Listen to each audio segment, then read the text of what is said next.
आए गुरुकुल शुरू करे इस विषय के चौथे चिंतन सत्र में आप सभी का हार्दिक स्वागत है। हम पिछले तीनों सत्र में गुरुकुल शिक्षा पद्धति के बारे में चिंतन कर रहे हैं। आज की शिक्षा पद्धति व्यक्ति का जीवन का समग्र विकास नहीं कर सकती, ये तो सिद्ध हुआ ही है। लेकिन उसके विकल्प के रूप में जो हजारों साल से जो गुरुकुल शिक्षा पद्धति भारत में थी, इसे फिर से प्रस्थापित करना ये बड़ा जटिल कार्य भी है। इसके ज्ञाता, भारतीय ज्ञान धारा के ज्ञाता, श्रद्धावान और धैर्यशील शिक्षकों की आवश्यकता रहेगी, तभी यह विकल्प के रूप में प्रस्थापित होगी। इसी विषय में हम बार बार चिंतन कर रहे हैं। इसी कड़ी में हम आज भी चिंतन करेंगे। मैं ताई से अनुरोध करूंगा कि विषय को आगे बढ़ाए।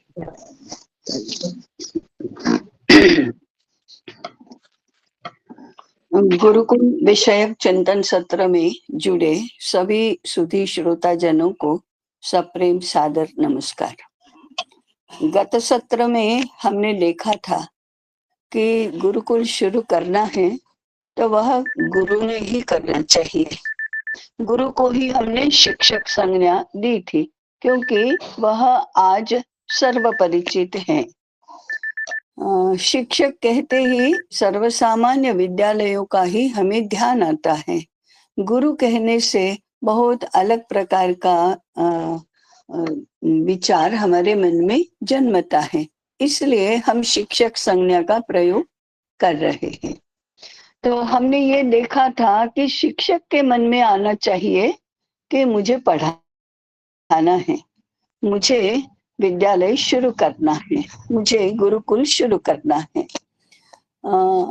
अब शिक्षक के मन में आना चाहिए तो उसने बहुत सारी पूर्व तैयारी इसके लिए करनी चाहिए।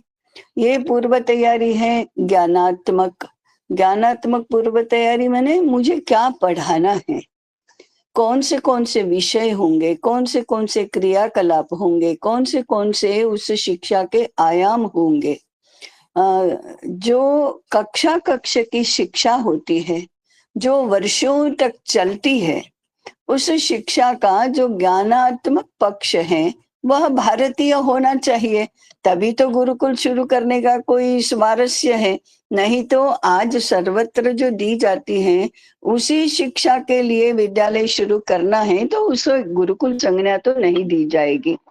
इसलिए ज्ञानात्मक पक्ष उसका सबसे महत्वपूर्ण है। ज्ञानात्मक पक्ष के लिए शिक्षक को सिद्ध होना चाहिए, तो उसकी ज्ञानात्मक पूर्व तैयारी होनी चाहिए। आज हम उसकी भी बात नहीं कर रहे हैं। विस्तार से एक सत्र होगा कि ज्ञानात्मक पक्ष क्या होता है, ज्ञानात्मक पक्ष की तैयारी कर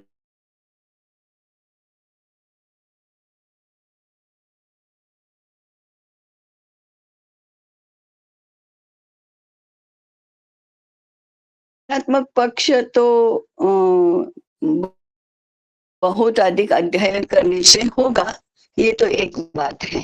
परंतु ज्ञान के प्रति शिक्षक का दृष्टिकोण क्या होना चाहिए, ये भी महत्वपूर्ण है। मैं आने वाले छात्र को केंद्र में रखकर कर रहा हूँ ये शिक्षा का काम, ये तो आधारभूत बात है। शिक्षा छात्रों को ही दी जा सकती है, इसलिए छात्र सभी गतिविधियों के केंद्र में रहेगा, ये तो स्वाभाविक है। परंतु मेरे संदर्भ क्या रहेंगे? तो एक शिक्षक का ज्ञान के क्षेत्र में संदर्भ सबसे पहले ज्ञान सेवा का होना चाहिए। मुझे भारतीय ज्ञान की सेवा करना है, ये एक बात है। सेवा कैसे की जाएगी? तो ज्ञान रक्षा करना है। आज भारतीय ज्ञान पर आक्रमण भी हो रहे हैं, अतिक्रमण भी हो रहा है, उसमें विद्रूपता भी आ रही है। तो मुझे ज्ञान की रक्षा करना है, मुझे ज्ञान की साधना करना है। साधना किए बिना न रक्षा की जा सकती है, न सेवा की जा सकती है। तो मुझे ज्ञान साधना करना है, ज्ञान की उपासना करना है। ये संदर्भ में रहना चाहिए।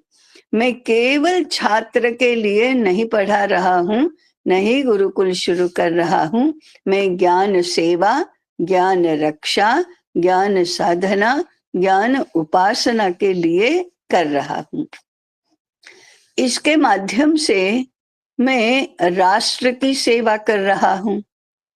हमने देखा था कि व्यक्ति का विकास राष्ट्र निर्माण के लिए होना चाहिए। व्यक्ति विकास ये अपने आप में एक साध्य नहीं है। व्यक्ति का विकास राष्ट्र निर्माण के लिए होना चाहिए, क्योंकि व्यक्ति राष्ट्र का अंग है। राष्ट्र के बिना व्यक्ति का जीवन तो संभव ही नहीं है। विकास की तो बात ही कहाँ है। व्यक्ति विकास तो बाद में होगा जब राष्ट्र रहेगा। इसलिए राष्ट्र निर्माण के लिए व्यक्ति विकास यदि करना है तो मेरा एक संदर्भ राष्ट्र की सेवा करना, और सेवा के साथ सेवा, रक्षा, साधना, उपासना ये सब आता है। राष्ट्र का मूर्त रूप समाज है, इसलिए समाज की सेवा करना ये होगा। समाज के साथ साथ ये विश्व जुड़ा है, प्रकृति जुड़ी है, सृष्टि जुड़ी है, इसलिए सृष्टि की सेवा करना, जीवन साधना करना।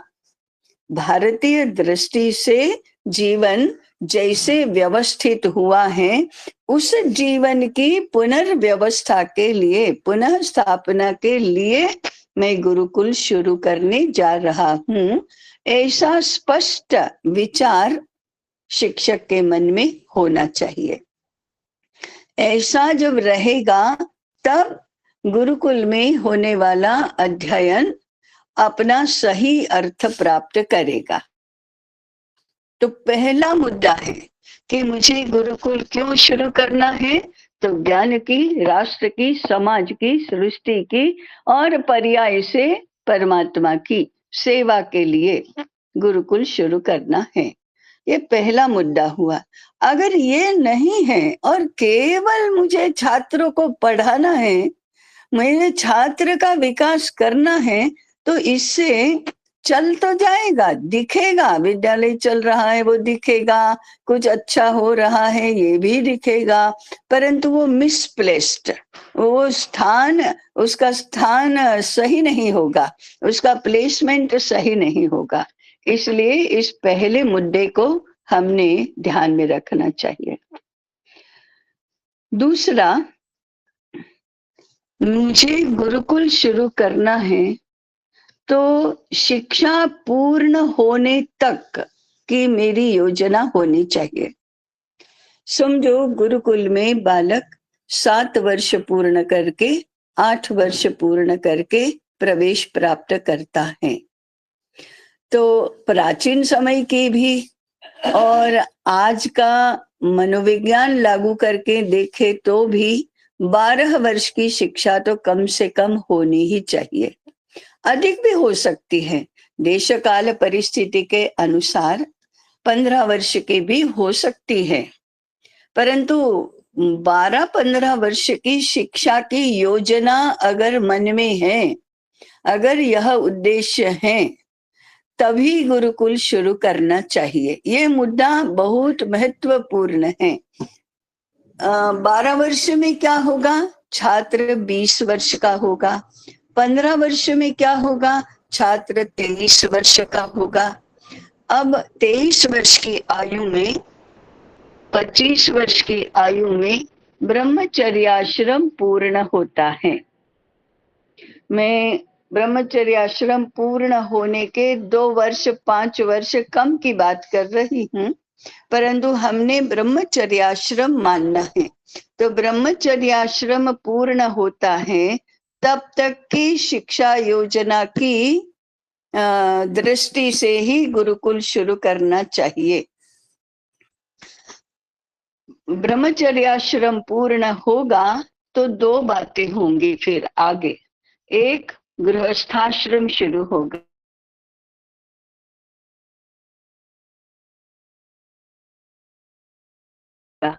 गृहस्थाश्रम के दो महत्वपूर्ण दो अंग है, अर्थार्जन करना और दूसरा है कुटुंब का संचालन करना, गृह संचालन करना। गृह संचालन करने में एक है कामोपभोग करना। कामोपभोग में सर्व प्रकार का भोग, खान पान, वस्त्र परिधान, उत्सव, पर्व, त्योहार, मनोरंजन आदि सभी बातें आ गई। तो उसमें जीवन का एक महत्वपूर्ण पुरुषार्थ काम पुरुषार्थ है और अर्थार्जन में अर्थ पुरुषार्थ है। काम पुरुषार्थ और अर्थ पुरुषार्थ दोनों एक दूसरे के साथ एक सिक्के के दो पक्ष की तरह जुड़े हैं। काम पुरुषार्थ मनुष्य जीवन का मूल प्रेरक पुरुषार्थ है। सर्व प्रकार की इच्छाएं, आकांक्षाएं, आवश्यकताएं, इनसे प्रेरित होकर हम जीवन व्यवहार चलाते हैं। काम पुरुषार्थ और काम पुरुषार्थ की सिद्धि के लिए, प्राप्ति के लिए अर्थ पुरुषार्थ है। मुझे जो जो भी सामग्री मेरी इच्छाओं की पूर्ति के लिए चाहिए वो अर्थ पुरुषार्थ है। तो काम पुरुषार्थ और अर्थ पुरुषार्थ सक्रियता से अब शुरू होते हैं गृहस्थाश्रम में। साथ में गृहस्थाश्रम में केवल व्यक्ति अकेला नहीं रहता, तो उसकी सबसे पहले कुटुंब के सदस्य के रूप में जीवन यात्रा शुरू होती है। ब्रह्मचर्याश्रम में वह अकेला था, उसका अपना परिचय था, व्यक्तिगत परिचय। मैं ब्रह्मचारी हूँ, मैं युवा हूँ, मैं सशक्त हूँ, बलवान हूँ, मैं बुद्धिमान हूँ, मैं कार्यदक्ष हूँ, ऐसा व्यक्तिगत परिचय था। परंतु जैसे ही गृहस्थाश्रम में आता है उसका परिचय कुटुंब सापेक्ष होता है। कुटुंब समुदाय सापेक्ष होता है, समुदाय राष्ट्र सापेक्ष होता है और राष्ट्र विश्व सापेक्ष होता है। इसलिए उसकी हम जो कहते हैं समष्टिगत, समष्टि माने समाज, समाज माने मानव समुदाय, मानव समुदाय माने विश्व भर का मानव समुदाय। तो जैसे ही गृहस्थाश्रम शुरू होता है उसका यह समष्टिगत जीवन भी शुरू होता है। तो व्यक्तिगत जीवन को समष्टिगत जीवन के साथ समायोजित करना, समरस करना, ये भी एक आयाम है। और धर्म के अविरोधी कामोपभोग करना, ये भी उसका एक आयाम है। धर्म के अनुकूल अर्थार्जन करना, ये भी एक आयाम है। ऐसे गृहस्थाश्रम के लिए हमारा 12 या 15 वर्ष की शिक्षा में तैयारी होनी चाहिए। तो शिक्षा का एक संदर्भ ये भी है, आज इस बात की सर्वथा उपेक्षा होती है क्योंकि व्यक्ति केंद्रीय समाज रचना में व्यक्ति का ही विचार किया जाता है, बाकी सभी के संदर्भ में व्यक्ति का विकास ये तो भूल जाते हैं। तो हमें गुरुकुल में ऐसी शिक्षा का प्रावधान करना होगा, यानी ऐसी कल्पना करनी होगी, ऐसी शिक्षा की रचना करनी होगी जहां वह शिक्षा पूर्ण करने के बाद अर्थार्जन कर सके। अर्थार्जन अगर नहीं किया तो वह करेगा क्या? और दूसरा, गृहस्थी चला सके। गृहस्थी नहीं चलाई तो उसका विकास कैसे होगा? जीवन जीवन जीवन यापन ही कैसे होगा? इसलिए गुरुकुल की शिक्षा में इन बातों की पूर्व तैयारी होनी चाहिए। इन बातों को अच्छी तरह से कुशलता पूर्वक संपन्न करने के लिए उसे शिक्षा मिलनी चाहिए। अब ये आज हमारी कल्पना में नहीं आता है, आज हम गुरुकुल गुरुकुल कहते हैं तो आदर से, श्रद्धा से एकदम मन में भाव तो आता है, परंतु हम महाविद्यालयीन शिक्षा पूर्ण करने तक गुरुकुल चलाएंगे ऐसी कल्पना नहीं आती है। हाँ, ये बात है कि शुरू किया उसी दिन से, इसमें प्राथमिक विभाग भी है, माध्यमिक विभाग भी है, उच्च शिक्षा विभाग भी है, अनुसंधान भी होता है, ऐसा सब नहीं करेंगे, परंतु क्रमशः गुरुकुल में प्रवेश किए हुए छात्रों को पूर्ण शिक्षा देना है, ताकि उसके पूर्ण होने के बाद गृहस्थाश्रमी बने, अर्थार्जन भी करें। आज हम इन दो शब्दों का प्रयोग करते हैं, गृहस्थाश्रमी भी बने और अर्थार्जन भी करे, परंतु भारत के जीवन रचना में अर्थार्जन ये गृहस्थाश्रम के अंतर्गत ही आता है, अर्थात कुटुंब का ही व्यवसाय होता है, अर्थार्जन का व्यक्ति का नहीं होता, इसलिए अर्थार्जन भी उसी के अंतर्गत है। परंतु आज की परिस्थिति में हम अर्थार्जन के योग्य बनना चाहिए और गृहस्थी निभाने के योग्य बनना चाहिए। इस प्रकार के पाठ्यक्रम, इस प्रकार की पाठ्य विषय वस्तु, इस प्रकार के क्रियाकलाप, इस प्रकार की व्यवस्था, इस प्रकार का वातावरण, इस प्रकार की मानसिकता गुरुकुल की शिक्षा के लिए हमारी बननी चाहिए, अर्थात पूर्ण शिक्षा। आज की मान्यता से ये विपरीत है, क्योंकि आज गुरुकुल की कल्पना आती है तो वह 12 वर्ष का होने तक, 15 वर्ष का होने तक तो गुरुकुल में पढ़ेगा, परंतु विपरीतता ये है कि गुरुकुल में पढ़ने वाले छात्र अर्थार्जन के लिए ये आज की पाश्चात्य व्यवस्था में ही जाते हैं, उनको जाना पड़ता है, क्योंकि हमने अर्थार्जन की शिक्षा को, अर्थकरी शिक्षा को गुरुकुल में स्थान नहीं दिया है। ये तो होना ही चाहिए। इसलिए गुरुकुल में पढ़ने वाले छात्रों का अर्थार्जन का मार्ग क्या होगा, अर्थार्जन की व्यवस्था क्या होगी, व्यवसाय क्या होगा, ये निश्चित होना चाहिए। कब होना चाहिए? शिक्षा का मनोविज्ञान कहता है, जीवन विकास का मनोविज्ञान कहता है कि 10 वर्ष की आयु में व्यक्ति का अर्थार्जन का व्यवसाय तय हो जाना चाहिए। फिर 10 से 15 वर्ष की आयु में उस व्यवसाय की मूल बातों का ज्ञान उसको होना चाहिए। ज्ञान माने क्रियात्मक भी, भावात्मक भी और विचारात्मक भी, तीनों प्रकार का ज्ञान उसको होना चाहिए। उसमें सबसे प्रमुख है क्रियात्मक ज्ञान, करते आना चाहिए। बाद में भावात्मक पक्ष जुड़ेगा, श्रद्धा से, मन लगाकर, आस्था से, विश्वास से, उसके प्रति प्रेम से वह काम करना आना चाहिए, माने काम करने की कुशलता। तो काम के क्रियात्मक सारे आयाम, उसके बाद हृदय जुड़ना चाहिए और फिर बाद में उस काम का शास्त्र समझना चाहिए, वो ज्ञानात्मक है। कभी भी किसी भी व्यवसाय की ज्ञान पक्ष से शिक्षा शुरू नहीं होती है, क्रिया पक्ष से ही होती है, क्रिया, भावना और ज्ञान। परंतु ये किस बात का? जब मेरा अर्थार्जन का व्यवसाय तय हो गया है तभी होता है।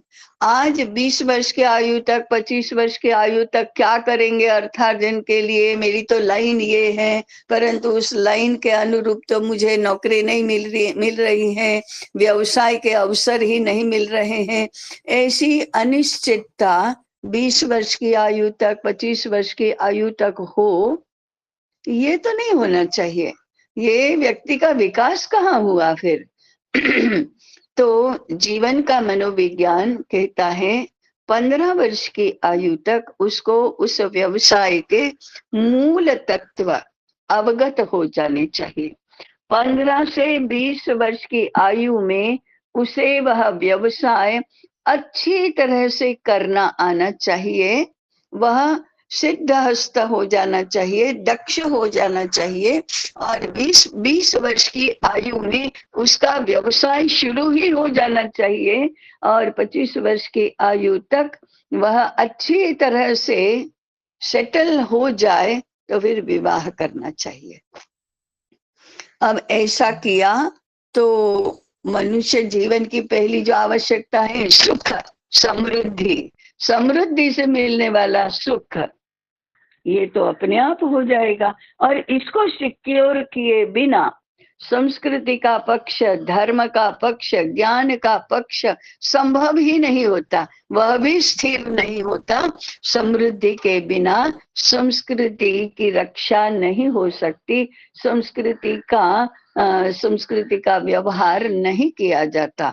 इसलिए पहला मुद्दा है कि पूर्ण ब्रह्मचर्याश्रम तक की शिक्षा का प्रावधान। दूसरा, अर्थार्जन का व्यवसाय उसका कौन सा होगा ये भी निश्चित होना चाहिए। ये दूसरी बात है। अब उसके साथ जुड़ी हुई एक व्यावहारिक कठिनाई, मेरा बालक क्या करेगा अर्थार्जन के लिए, किसी का निश्चित नहीं होता है। क्यों नहीं निश्चित होता है? मानसिक एक सुप्त इच्छा ऐसी ही होती है कि मेरे बालक ने बहुत धन कमाना चाहिए। दूसरा, समाज में जो प्रतिष्ठित व्यवसाय है शिक्षा के परिणाम स्वरूप ऐसा ही होना चाहिए। कभी कभी ऐसी इच्छा होती है, नहीं मेरे बालक ने तो विदेश में जाना चाहिए, बहुत धन कमाने के अवसर कहाँ है, विदेशों में, वहां जाना चाहिए। यहाँ रहेगा तो भी अब तो आईटी फील्ड में जाना चाहिए, इंजीनियर बनना चाहिए, वो भी कंप्यूटर इंजीनियर, अब एआई में जाना चाहिए, ऐसी फिर मेडिकल साइंस में जाना चाहिए, उसको कॉरपोरेट सेक्टर में जाना चाहिए, उसको आईएएस बनना चाहिए। माने तो हमको तो 100% से हम इसको 100% माने तो 99 भी नहीं चाहिए मेरे बालक के लिए, ऐसी हर माता पिता की इच्छा होती है। इच्छा होने में कोई बुराई नहीं है। सबको लगना चाहिए कि मेरा बालक समर्थ बनना चाहिए, मेरा बालक श्रेष्ठ बनना चाहिए। अभी श्रेष्ठ से भी मन नहीं करता, मेरा बालक सर्वश्रेष्ठ होना चाहिए। और तीसरा, हर गतिविधि में श्रेष्ठ होना चाहिए। माने 1000 प्रकार की बातें हैं तो वो भी आनी चाहिए, ये भी आना चाहिए, वो भी आना चाहिए, वो भी आना चाहिए। वो योग में भी जाना चाहिए, संगीत में भी जाना चाहिए, चित्रकारी में भी जाना चाहिए, उसको नृत्य भी आना चाहिए, उसको गणित भी आनी चाहिए, उसको इंटरनेट भी आना चाहिए, उसको कॉमर्स भी आना चाहिए, सब आना चाहिए। मात्र हाथ से काम करना नहीं आना चाहिए। उसको अच्छा शुद्ध उच्चारण से, मधुर भाषा, विनयशील व्यवहार, ये आने की क्या आवश्यकता है? हमको ये सब आना चाहिए, क्योंकि उसमें पैसा है, और एक पैसे के कारण से ही प्रतिष्ठा प्राप्त होती है, इसलिए प्रतिष्ठा है। और पैसा होगा, प्रतिष्ठा होगी तो काम नहीं करना पड़ेगा, इसलिए हाथ से काम करना तो हेय है। ऐसी बहुत प्रकट नहीं, माता पिता ऐसे बहुत अच्छी तरह से अच्छे शब्दों में ये सारा बता नहीं सकेंगे, परंतु इच्छा तो ऐसी ही होती है। इसका परिणाम ये होता है कि वो प्रवाह पतित होकर अपने बालक की शिक्षा के क्षेत्र में बहते जा रहे हैं। उनके हाथ में क्या है? अपने बालक की शिक्षा तो अपने हाथ में है नहीं। हम तो केवल क्या कर सकते हैं, विद्यालय में भेज सकते हैं। अच्छा विद्यालय जिसको मानते हैं उसकी ऊंची फीस दे सकते हैं, साधन सामग्री जुटा सकते हैं। बाकी शिक्षा तो विद्यालय में जो दी जाएगी वो दी जाएगी, उसी परीक्षा, उसी ट्यूशन, कोचिंग, एक्टिविटीज, उसी पदवी, और वही सब कुछ होगा। बालक के विकास में माता पिता का कोई से नहीं है, उनकी कोई इच्छा नहीं है शिक्षा के बारे में, विकास के बारे में, अर्थार्जन के बारे में। पूर्ण रूप से वे पराधीन हैं। उनका काम तो केवल पैसे की व्यवस्था करना है। तो एक तरफ इच्छा है, दूसरी तरफ पैसे की व्यवस्था करना है, इतना ही है। उनको यदि कहा जाए कि 10 वर्ष की आयु में क्या व्यवसाय करेगा ये तय हो जाना चाहिए, तो अभिभावकों की इसमें कोई सहमति ही नहीं होती। सहमति क्या, मति ही नहीं होती, अनिश्चितता ही होती है। इसलिए गुरुकुल चलाने का, गुरुकुल शुरू करने का तीसरा आयाम है घर, संपूर्ण घर गुरुकुल की शिक्षा के अनुकूल बनना चाहिए। अब माता पिता यदि कुछ भी तय करने की स्थिति में नहीं है, तो वे कम से कम शिक्षक के अनुकूल बनने चाहिए।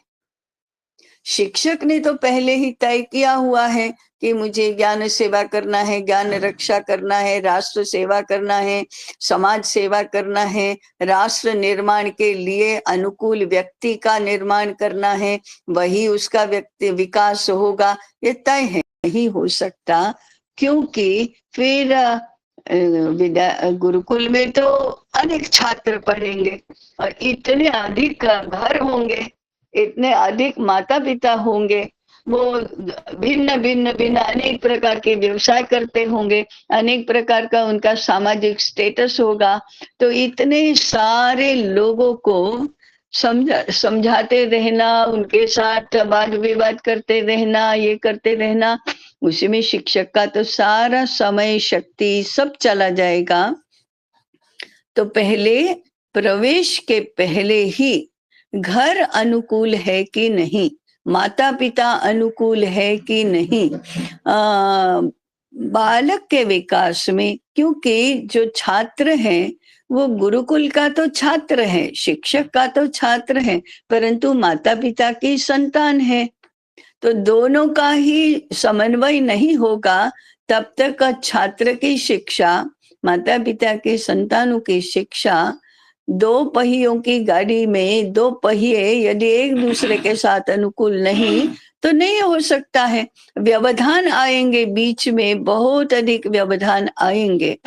इसलिए तीसरा मुद्दा है, गुरुकुल तभी शुरू हो सकता है जब छात्र के, प्रवेश लेने वाले छात्र के माता पिता और संपूर्ण घर इसके अनुकूल है, शिक्षक के अनुकूल है, शिक्षक की बात मानते हैं, शिक्षक में आस्था है, श्रद्धा है, विश्वास है, उसकी कार्य कुशलता के अनुकूल होने की इच्छा है, तभी गुरुकुल शुरू हो सकता है।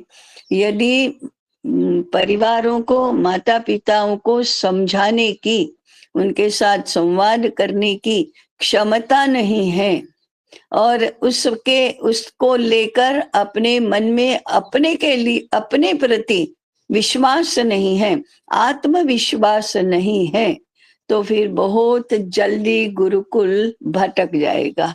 क्योंकि कितना दबाव सहन करेंगे, धीरे धीरे करके गुरुकुल में परिवर्तन होने लगता है। हाँ, ये बात ठीक है कि ये 2 वे प्रोसेस है, माने घर धीरे धीरे अनुकूल बनने लगता है, परंतु धीरे धीरे गुरुकुल भी घर के अनुकूल बनने लगता है। ये 2 बातें नहीं होनी चाहिए, घर ही गुरुकुल के अनुकूल बनना चाहिए। अब मुद्दा ये आता है कि गुरुकुल 24 घंटे का होगा या 6 घंटे का होगा, माने हम निवासी गुरुकुल चलाएंगे या अनिवासी चलाएंगे, छात्र घर से ही आएंगे। आदर्श व्यवस्था ये है कि वह निवासी होना चाहिए। ये निवासी गुरुकुल माने 24 घंटे का विद्यालय, ये होना चाहिए। ऐसा होगा तब भी घर गुरुकुल के अनुकूल होना चाहिए। परंतु आज की स्थिति में 24 घंटे चलाने की यदि व्यावहारिक अनुकूलता नहीं है, तो हम 12 घंटे का गुरुकुल शुरू कर सकते हैं। इन सब बातों की चर्चा हम आगे करेंगे। आज मुख्य मुख्य बातों की हम चर्चा कर रहे हैं। 12 घंटे का चलेगा तो फिर 12 घंटे वो घर में रहेगा। वो 12 घंटे घर में रहे या 24 घंटे गुरुकुल में रहे, तो भी घर तो गुरुकुल के अनुकूल बनना ही चाहिए। 12 घंटे चलाने में, 10 घंटे चलाने में, 8 घंटे चलाने में छात्र की आधी शिक्षा घर में होगी। वह शिक्षा देने लायक माता पिता मानसिक रूप से भी होने चाहिए, व्यावहारिक दृष्टि से भी होने चाहिए और ज्ञानात्मक दृष्टि से भी होने चाहिए। ज्ञानात्मक एक बार नहीं हुआ तो चलेगा, परंतु व्यावहारिक और मानसिक दृष्टि से तो गुरुकुल में दी जाने वाली शिक्षा का घर में होने वाला हिस्सा वो घर में होने की अनुकूलता बननी चाहिए। इसके लिए व्यावहारिक और मानसिक अनुकूलता। मैं क्या कह रही हूँ, छोटा सा उदाहरण। अगर 12 घंटे का गुरुकुल चलता है तो 12 घंटे छात्र घर में रहेगा। स्वाभाविक ही सायंकाल का भोजन घर में होगा, रात्रि की निद्रा घर में होगी, प्रातः काल उठकर स्नान करना, दंत धावन करना, अल्पाहार करना, कपड़े पहनना, ये सब तो घर में ही होगा। अब ये भी गुरुकुल में 24 घंटे रहना माने 24 घंटे का जीवन ये शिक्षा का विषय है। अर्थात उसको दांत साफ करना ये भी अच्छी तरह से आना चाहिए। यह क्रियात्मक है, भावात्मक है और ज्ञानात्मक है। ज्ञानात्मक कैसे? आप दांत साफ करते हैं तो टूथपेस्ट और टूथब्रश नहीं चाहिए, दातुन चाहिए, दंत मंजन चाहिए, उंगली से दांत साफ करना आना चाहिए। अब ये तो क्रियात्मक शिक्षा तो है, परंतु भावात्मक भी है। अरे टूथपेस्ट नहीं, फिर दांत साफ कैसे होंगे? ऐसे ही चिल्ला चिल्ला कर एकदम चिल्लाएंगे कि पेस्ट आजकल के जमाने में ब्रश से ही दांत साफ किए जाते हैं, उंगली से नहीं, गंदा। ऐसा मन का विपरीत भाव हो जाएगा। किसका? बालक तो सीख जाएंगे दंत मंजन का प्रयोग करना, दातुन का प्रयोग करना और उंगली का प्रयोग करना। यदि गुरुकुल में है तो सीख जाएंगे। माता पिता अनुकूल नहीं होंगे, घर के अन्य लोग उसका क्रियात्मक मैंने अन्य लोग व्यवहार ही नहीं करते होंगे। हाँ भाई, ये तो गुरुकुल में जा रहा है ना, उसको बताया है कि हाथ उंगली से दांत साफ करो, दंत मंजन का प्रयोग करो, दातुन का प्रयोग करो। अब दातुन तो आजकल मिलते नहीं, तो फिर उंगली को ही गंदी करनी पड़ेगी, परंतु पेस्ट तो नहीं लाना। हाँ, गुरुकुल में नहीं जा रहा है ना, वो पेस्ट का उपयोग करो।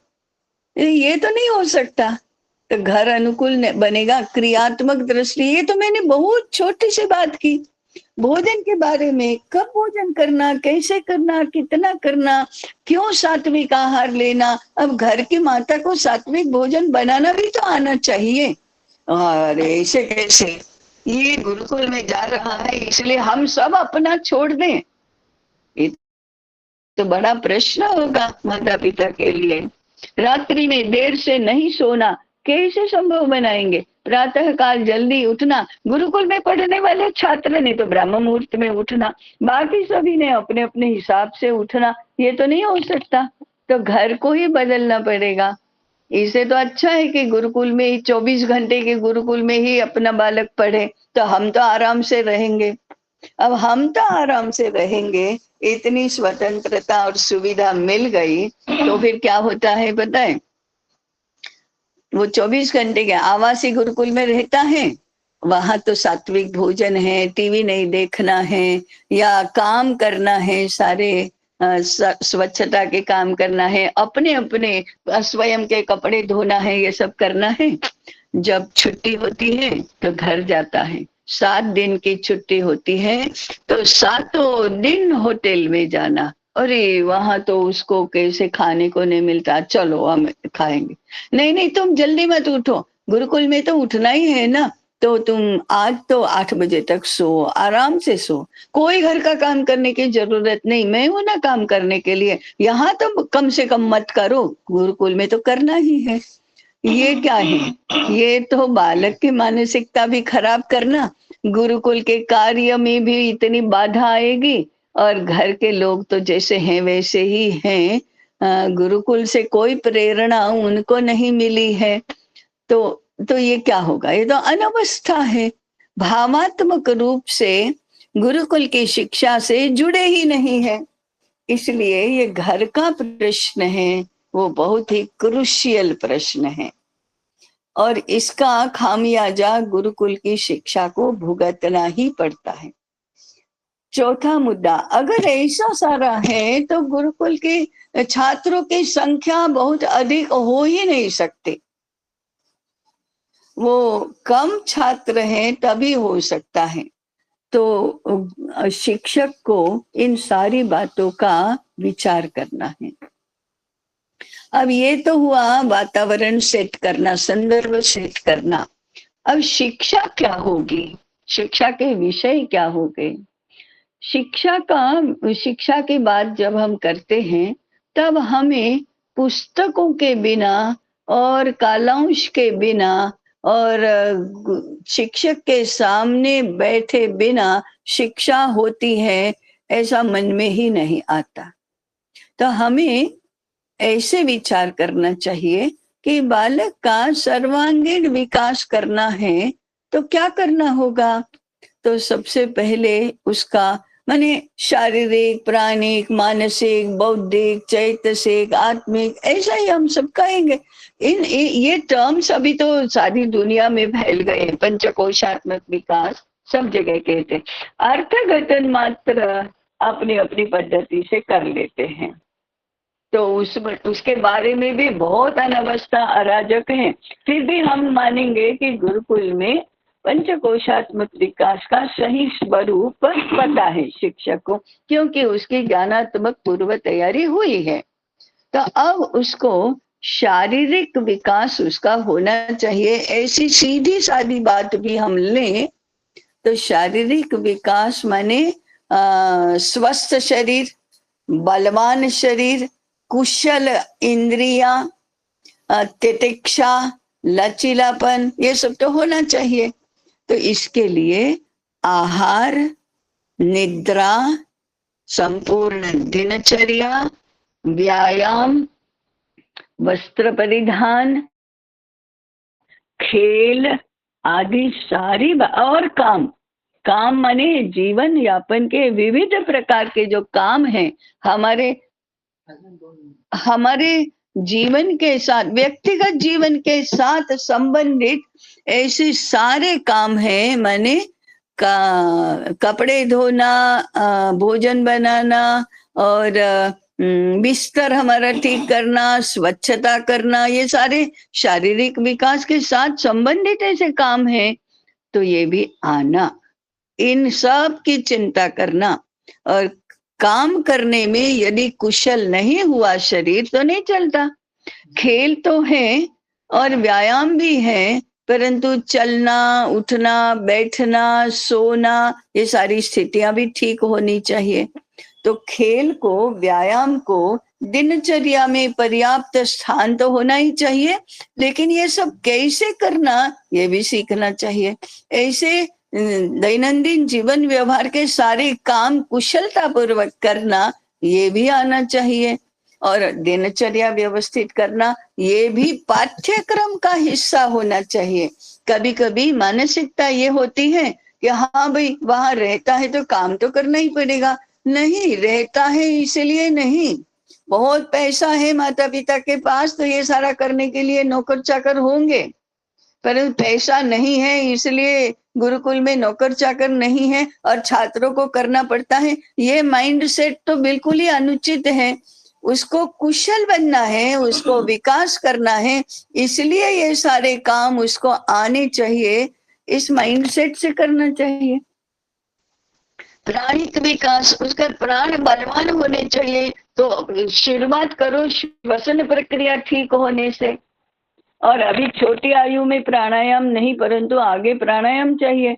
फिर शरीर को सुव्यवस्थित बनाना है तो आसन भी आने चाहिए, परंतु सबसे प्रमुख है मन की शिक्षा।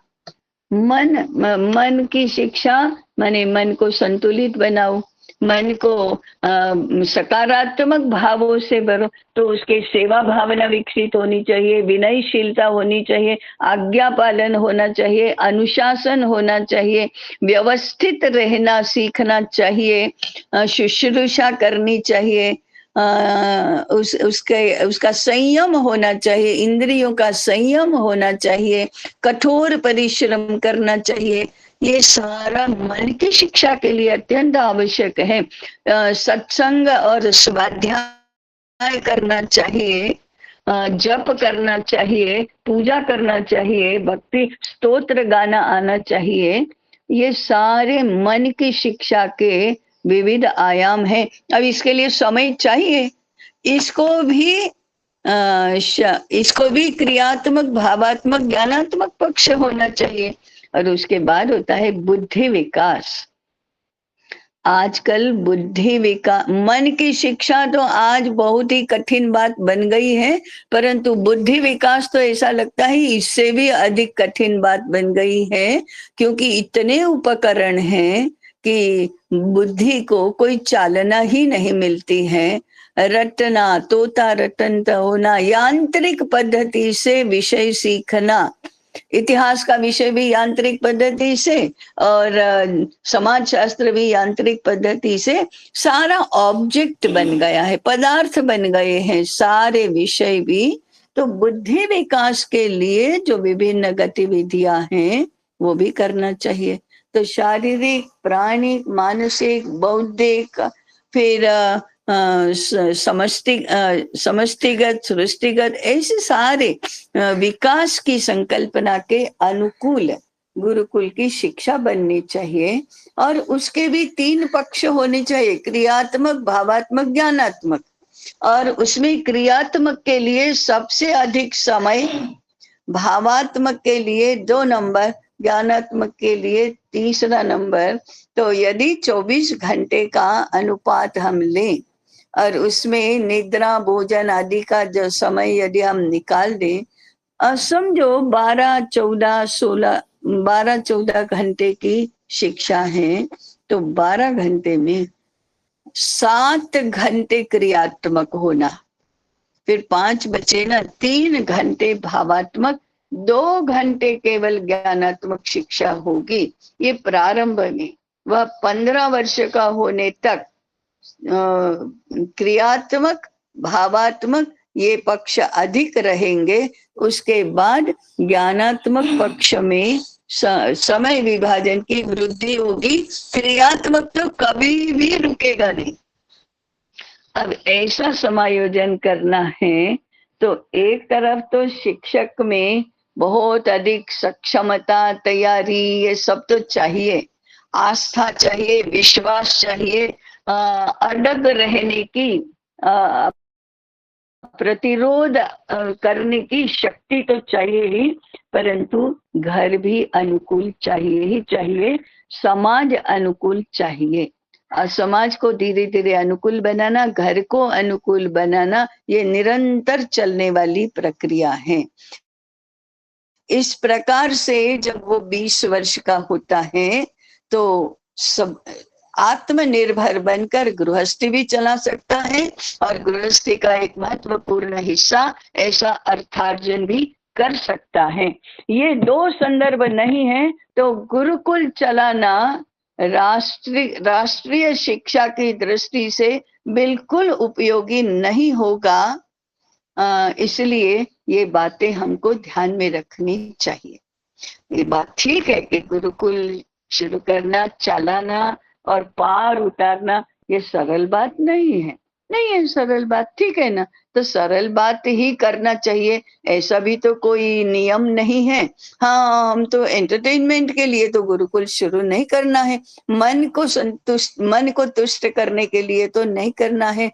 गंभीर राष्ट्रीय शिक्षा की पुनः प्रतिष्ठा में हम योगदान कर सके, इसलिए गुरुकुल शुरू करेंगे और उसमें ऐसे गुरुकुल में हम अपने बालकों को भेजेंगे, ऐसी ऐसी मान्यता वाले, ऐसी धारणा वाले, ऐसे विचार वाले परिवार जब तक नहीं होंगे तब तक ये गुरुकुलों का चलना कठिन हो जाएगा। तो आज मैंने जिसको लेकर हम गुरुकुल शुरू करना है, गुरुकुल शुरू करना है ऐसा कहते हैं, उसका उसके प्रमुख आयाम क्या है इसके बारे में बात की है। अब आगे ये गुरुकुल के मुख्य धारा हुई, परंतु और कितनी कितनी धाराएं इसमें हैं इसकी बात हम आगे करेंगे। आज के विषय से जो प्रश्न निर्माण हो रहे हैं उनकी चर्चा भी जैसे जैसे सत्र आगे बढ़ेंगे वैसे वैसे हम करते जाएंगे। मैं आज समय हो गया है तो यहीं पर रुकती हूँ। नमस्कार। अगर किसी के मन में कोई जिज्ञासा है या कोई प्रश्न है प्रश्न ला तो सकते। अपना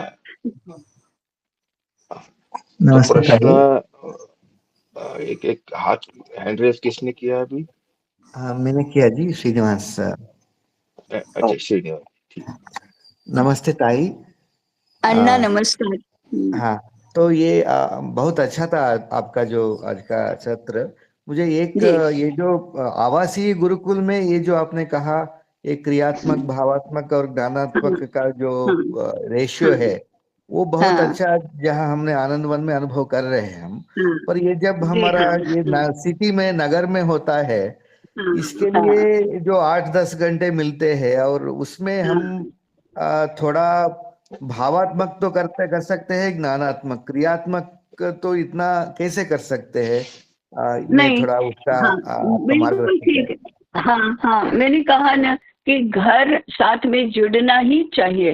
क्रियात्मक पक्ष के लिए मार्गदर्शन है वो तो गुरुकुल से मिलेगा, भावात्मक भी गुरुकुल में देखा जाएगा, परंतु क्रियात्मक तो घर में होगा।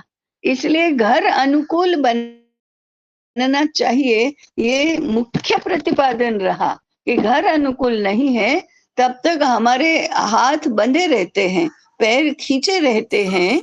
तो माता पिता और परिवार तो अनुकूल बनना ही चाहिए, नहीं तो वो बहुत अवरोध निर्माण होते हैं।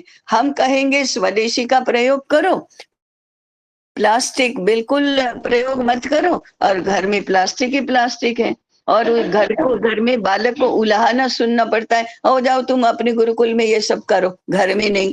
इतना प्रतिरोध होता है। या वो यहाँ नहीं नहीं, हम तो पेस्ट के बिना नहीं दांत साफ करते, हम तो इसके बिना रसा मैंने डिटर्जेंट के बिना कपड़े नहीं धो सकते। ऐसा ही होगा, और वो होता भी है। उनको संस्कारों की शिक्षा गुरुकुल से चाहिए, परंतु संस्कारों के साथ कृति का जोड़ होता है और वो घर में करना पड़ता है। और घर के एक गुरुकुल में जाने वाले बालक के लिए घर के लोगों को भी करना चाहिए। इतना धैर्य और इतनी समझ और इतनी सिद्धता नहीं होती है।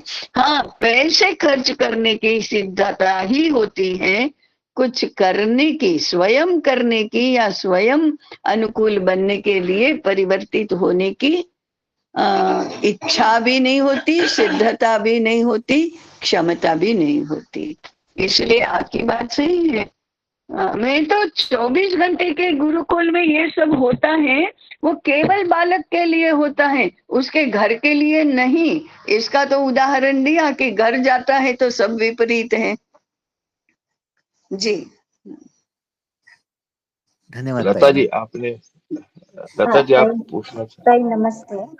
नमस्कार। ज्ञानात्मक पक्ष के लिए आपने कुछ समय बताया, इसमें सब्जेक्ट्स भी क्या हम फोकस कर सकते हैं, ये प्रायोरिटी क्या होना है? देखो, व्यक्तित्व के सर्वांगीण विकास के लिए ज्ञानात्मक पक्ष में क्या क्या क्या होना चाहिए इसकी कल्पना पहले करो और बाद में उसको विषयों में बांधो।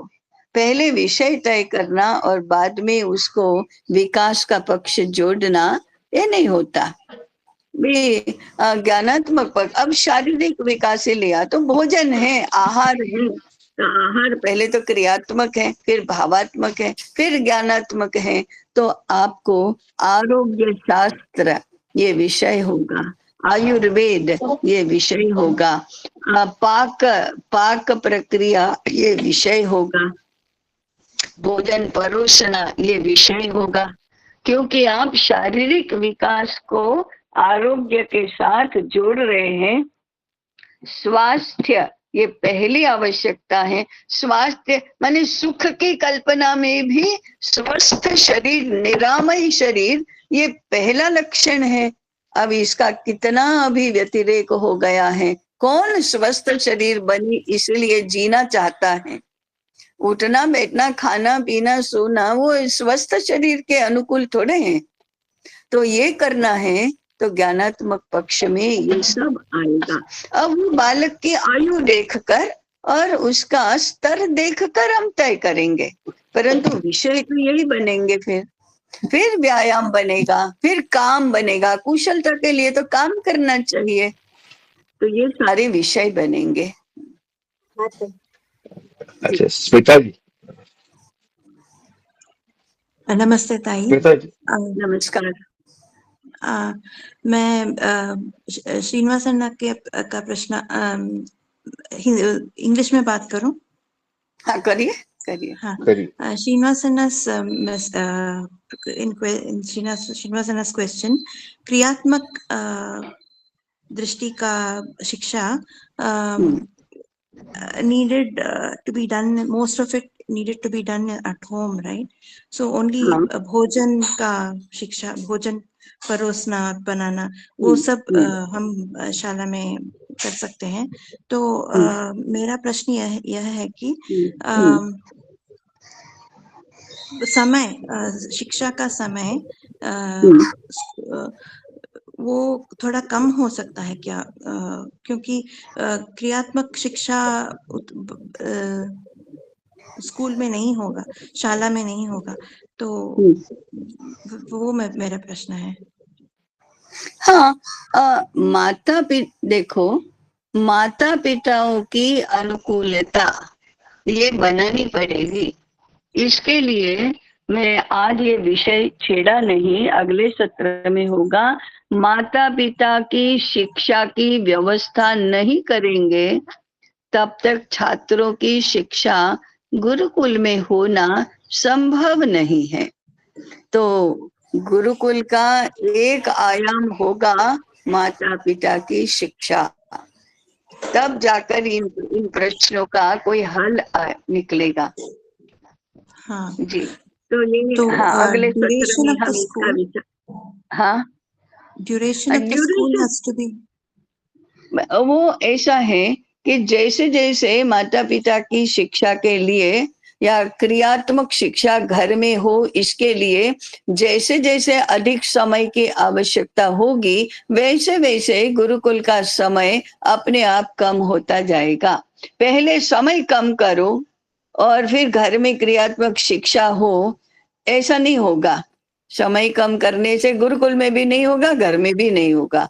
पहले घर में होना चाहिए, इस बारे में घर का कन्विक्शन बनना चाहिए और घर में अनुकूलता बननी चाहिए, तो अपने आप ही गुरुकुल का समय कम होगा। अच्छा, अपने आप होगा। There is no compulsion at any stage. कहीं पर भी कोई ऐसा कोई आकार भगवान ने निर्धारित कर दिया है क्या कि 7 घंटे का गुरुकुल करो, 5 घंटे का करो, या 12 घंटे घर में रहना चाहिए, 12 घंटे गुरुकुल में? ऐसा नहीं है। वो अपने आप ही परस्पर अनुकूलता से कम अधिक ऐसा हो सकता है।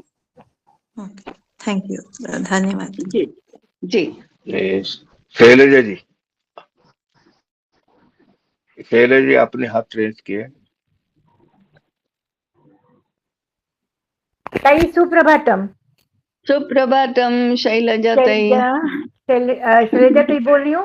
ताई मेरा क्वेश्चन ये है कि अभिभावक जो होते हैं भले बालक का भविष्य भी दांव पर लग जाए, लेकिन हमारे कुटुंब में जो व्यवसाय है वही उन्हें करना है, वही शिक्षा लेनी है। तो ऐसे अभिभावकों को शिक्षित करने के लिए क्या हमारे पास कोई योजना है कि हम उनको आपके पास भेज दें, यानी पुनरुत्थान का मेंबर बनाए और उनका थोड़ा सा मानसिक कुछ परिवर्तन कर सके? क्योंकि ये दिक्कत मुझे बहुत आती है।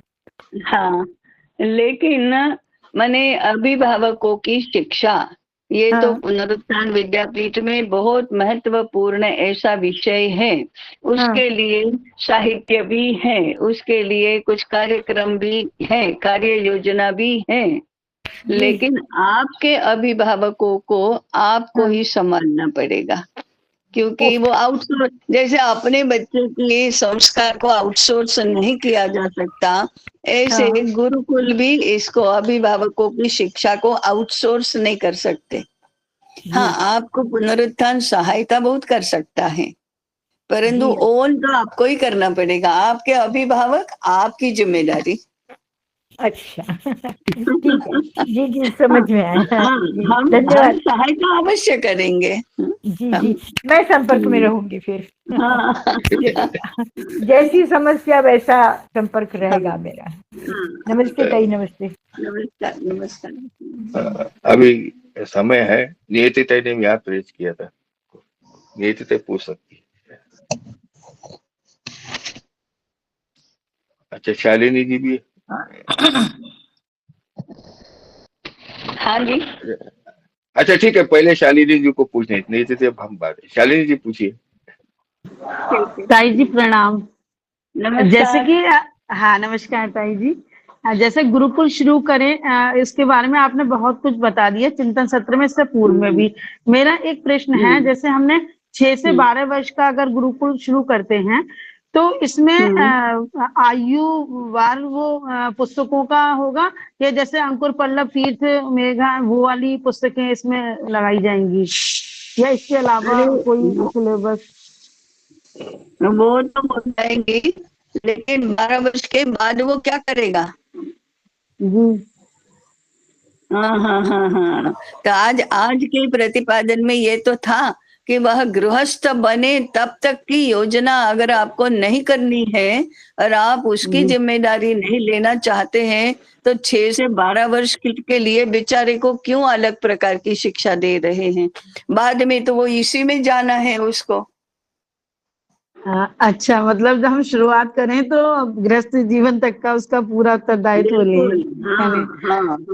तभी क्या होगा, तभी हम जो भी श्रम करेंगे उसका कोई अर्थ है, तभी उसका कोई उपयोग है।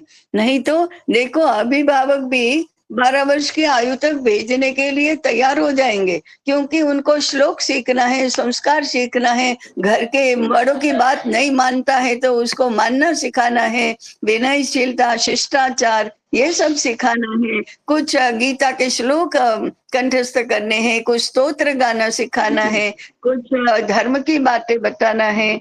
तो ये सब तो चाहिए, लेकिन कैसे चाहिए? शोभा के लिए चाहिए, पैसा कमाने के लिए तो आपको वही पर्यावरण का नाश करने वाले उद्योगों में जाना है। कौन से धर्म संस्कृति के? जी ताई जी, प्रारंभ में तो हम 6 से ही शुरू करेंगे ना, अगर गुरुकुल करते हैं तो। अब ऐसा तो नहीं है कि हमने 6 से शुरू किया और बीच में अगर हमारे पास कोई 14 वर्ष का बच्चा आता है तो हम उसको अपने गुरुकुल में नामांकन कर लें, ऐसा तो नहीं होगा ना। उन्हीं बच्चों को तो हमें आगे तक लेके जाना है, या हम बीच में से भी ले सकते हैं? बीच में से लेना व्यावहारिक दृष्टि से आपको अनुकूल नहीं होगा, लेकिन मुद्दा ये है कि आगे की शिक्षा का विचार नहीं किया है तो शुरू मत करो। क्यों शुरू करने के लिए कोई 20 वर्ष के बालक तक की पूरी, चलो हमारा हायर एजुकेशन का डिपार्टमेंट भी शुरू हो गया, सेकेंडरी स्कूल का भी हो गया, प्राइमरी का भी हो गया, तो 15 वर्ष का आया तो हायर एजुकेशन में उसको प्रवेश दे दिया, ऐसा सारा नहीं होगा, ऐसा जी सारा नहीं होगा। हाँ जी ताई जी, जैसे ना अभी हम शिक्षिका हूँ मैं भी, तो हम विद्यालय में जाते हैं, विभिन्न विद्यालयों में इस समय एसआरजी के रूप में जाना होता है, तो अभिभावकों से बात होती है। जैसे मान लीजिए बच्चा 13 वर्ष का है और वो कहते हैं कि दी लड़कियों के लिए तो बहुत स्कूल खुले हुए हैं, कस्तूरबा भी है और भी है, हमें अपने बच्चों को भेजना है, आप इसको कहीं मतलब भेज दीजिए। अब वो 13 वर्ष का बच्चा है, उसकी हम उत्तरदायित्व किस प्रकार से ले सकते हैं गुरुकुल में? फिर आप बता रहे हो कि 6 वर्ष का ही जी। अरे अभी गुरुकुल कहाँ है, लेकिन 13 वर्ष के बालक को, उसको तो अपने बालक के लिए कोई एक स्थान चाहिए है, परंतु ऐसा स्थान हमने कहाँ निर्माण किया है अभी, है नहीं ना जी। लेकिन सोचना शुरू कर दिया ना ताई जी। हाँ हाँ, अच्छी बात है, अच्छी बात है। आपको तैयारी तो करनी ही पड़ेगी। मैंने पहले ही कहा था कि ज्ञानात्मक तैयारी भी चाहिए और व्यावहारिक तैयारी भी चाहिए। जी ठीक है, धन्यवाद ताई जी। नहीं, अभी समय तो हुआ है, लेकिन योगेश्वर दीक्षित जी का प्रश्न लेंगे। योगेश्वर जी पूछिए। प्रणाम जी। बस मेरा बहुत कुछ एक वाक्य में परिचय दीजिए। परिचय आप कहाँ से हैं, आपका और आप पूरा नाम बताइए आपका। हाँ, मैं योगेश्वर दीक्षित, संस्कृत शिक्षक जनपद संभल से, और हमारे माननीय जिलाधिकारी महोदय ने जब से हम लोगों को जोड़ा है इस मिशन प्रेरणा के अंतर्गत, तब से हमें बहुत कुछ सीखने को मिलता है, हमें अपने साथियों से और आप जैसे विदुषी जनों से। तो बस जो कुछ थोड़ा बहुत संस्कृत हमने सीखी थी और रुचि है, तो जिज्ञासु होने के नाते मैं ये जानना चाहता हूँ, और आज बहुत कुछ खुलने को मिला कि हमारी जो शिक्षा है वो अर्थकरी भी होनी चाहिए। गुरुकुलों में पहले अर्थकरी नहीं होती थी, केवल पांडित्य के लिए होती थी। तो ये जो विषय आपने संक्षेप में आज रखा है, इससे मैं सहमत हूँ, क्योंकि एक श्लोक पढ़ा था, प्रथमे नार्जिता विद्या, द्वितीय नार्जितम धनम, तृतीय नार्जितम पुण्यम, चतुर्थे किम करिष्यति। तो यहाँ जी तो इससे अब अर्थकरी की ओर जब हमारा लक्ष्य और उसमें टारगेट लेकर चलेंगे, तभी हमारे अभिभावकों को हम उसमें जोड़ पाएंगे, बच्चों को जोड़ पाएंगे। माने त्रिवर्ग पुरुषार्थ हमारे जीवन में साध्य होने चाहिए, वो अर्थपूर्ण बनने चाहिए, तभी तो जीवन यापन होगा। धर्म अर्थ काम तीनों एक साथ होने चाहिए और उनका सामंजस्य बनना चाहिए। धर्म के अविरोधी अर्थ और काम होने चाहिए, इसकी शिक्षा कहाँ मिलेगी? और धर्म के अविरोधी होकर अर्थार्जन भी तो होना चाहिए, नहीं तो जीवन यापन कैसे होगा? पहले के गुरुकुलों की बात अभी थोड़ी अलग से करनी चाहिए। ऐसा नहीं है कि उस गुरुकुल में पढ़ने वाले लोग धनार्जन करने के लिए सक्षम नहीं होते थे। कालक्रम से आज हमने ऐसा हमारा मानस बना दिया है कि वो तो केवल धर्म सिखाते हैं, केवल संस्कार देते हैं, केवल वेदों की बात करते हैं और पैसा कमाना नहीं सिखाते हैं। ये तो आज हमने ऐसा मानस बना दिया है। नहीं तो राजपुत्र जब गुरुकुल में पढ़ने के लिए जाता था तो क्या राजनीति नहीं सीखता था? क्या शस्त्र संचालन नहीं सीखता था? क्या न्यायाधिकारी और दंडाधिकारी नहीं बनता था? न्याय और दंड सीखने के लिए क्या अलग जाना पड़ता था उसको कहीं? तो शस्त्र शास्त्र शील तीनों सीखने के लिए वो गुरुकुल में जा रहा है, केवल वेद सीखने के लिए नहीं जा रहा है, केवल यज्ञ करने के लिए नहीं जा रहा है। तो उसको बाद में जो बनना है, राजपुत्र जाता है तो राजा बनने की शिक्षा प्राप्त करता है। अमात्य पुत्र जाता है तो अमात्य बनने की शिक्षा प्राप्त करता है, और सेनापति का पुत्र जाता है तो सेनापति बनने की शिक्षा प्राप्त करता है। ऐसे वैश्य और वणिक का पुत्र जाएगा तो व्यापार वाणिज्य सीखने के लिए भी जाता है। ऐसा नहीं होता कि वेद अलग, उपनिषद अलग और अर्थार्जन अलग, या शस्त्र संचालन अलग, ऐसा नहीं होता है। ऐसी इंटेग्रेटेड शिक्षा होती है, उसी को तो समग्र विकास बोलते हैं। तो गुरुकुल के ज्ञानात्मक पक्ष में भी हमारी बहुत भ्रांत धारणाएं अभी बन गई हैं, और वो भी ऐसे आचरण परचरण श्लोक सीखो, यज्ञ सीखो, ऐसा सीखो, बस अर्थार्जन के लिए तो आप कॉर्पोरेट में ही जाओ। ये ऐसा ऐसा विघटित खंडित ऐसी कल्पनाएं नहीं होती थी, पहले भी नहीं होती थी, आज हो गई है। उनको हमने पुनः समग्रता में लाना है। जी, बहुत सुंदर, बहुत सुंदर। जी ठीक है ताई, समय तो हुआ है, ठीक, कल्याण मंत्र से समापन करेंगे। जी। सर्वे भवन्तु सुखिनः, सर्वे सन्तु निरामयाः,